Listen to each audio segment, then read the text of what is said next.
Terus basahi lisan dengan zikir pada Allah. Janganlah sampai lisan kita lalai dari zikir pada Allah.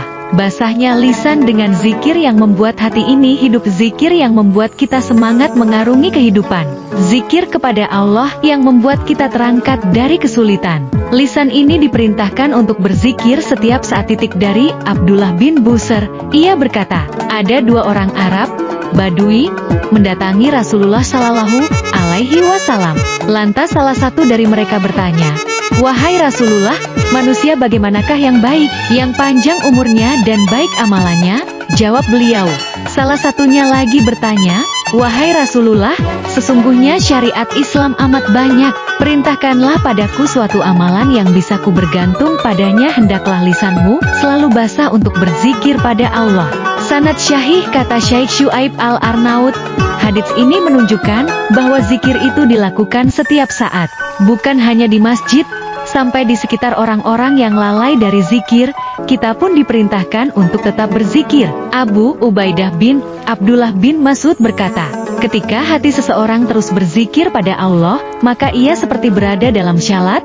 Jika ia berada di pasar lalu ia menggerakkan kedua bibirnya untuk berzikir, maka itu lebih baik.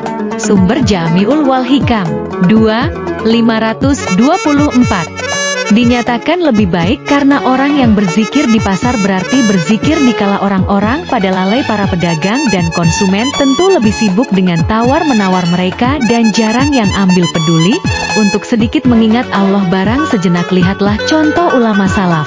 Kata Ibnu Rajab Al-Hambali, setelah membawakan perkataan Abu Ubaidah di atas, beliau mengatakan bahwa sebagian salaf ada yang bersengaja ke pasar hanya untuk berzikir di sekitar orang-orang yang lalai dari mengingat Allah. Ibnu Rajab pun menceritakan bahwa ada dua orang yang sempat berjumpa di pasar. Lalu salah satu dari mereka berkata, mari sini, mari kita mengingat Allah di saat orang-orang pada lalai darinya. Mereka pun menepi dan menjauh dari keramaian.